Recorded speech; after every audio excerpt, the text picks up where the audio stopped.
Our next guest fell in love with Israel 8 years ago when she moved here from Brooklyn, New York. She shares her local experiences on her website, ThisIsIsrael.Today. Mona Hanoch, thank you for coming here today. Thanks. And tell us about your latest adventure. Well, I'm going to talk about Florentine in Tel Aviv, which is an area in South Tel Aviv, and I know it very well because I live... Jaffa, Tel Aviv. Jaffa, Tel Aviv, but, you know, Florentine is in Tel Aviv, part of Tel Aviv.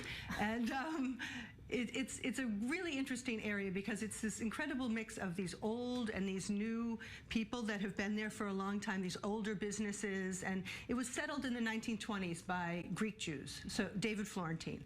And the architecture is very low, and on the bottom are these great, all these old stores. So there's all this industrial kind of stuff going on. There's upholsterers making couches, and you can hear it as you go by. And there's all this furniture being made, and hustle and bustle. Yeah, there's hustle and bustle. But what's been woven in are these designers, and these new young people have come in, and there's carpenters there making furniture out of repurposed wood. It's the up-and-coming neighborhood of the city, we can say, I guess. Yeah, it really is, and it's been gentrifying for a long time, and since I've been there, I can see the change, and the real estate prices are going up, and the rents are going up. You live there, right? I live there, yeah, and but say you did your Frankel Street has about 6 tattoo parlors on it, and 1 tattoo removal place. So the guys did 3 tattoo places and 1 and then removal. he goes to remove 1. Yeah.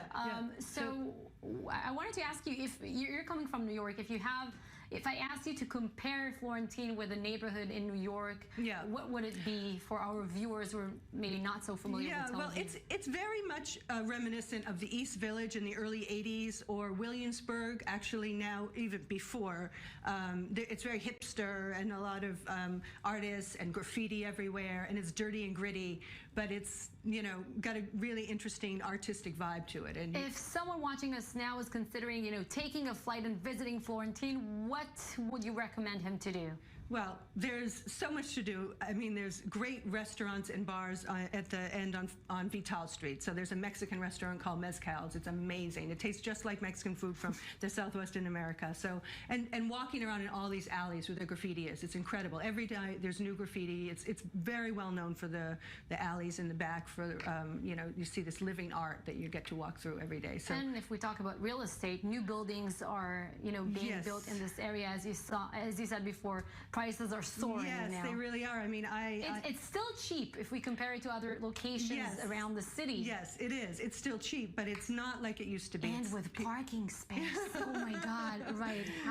It's actually good for parking. It's the best in the city because all the businesses close at 5. That's what's really interesting. It's kind of a little bubble. After Jaffa, all the businesses close at 5. All these industrial businesses, so it's very quiet. It's an interesting place to be. So it's a fun place, and it's worth walking around. Mona Hanoch, thank you so much for this. And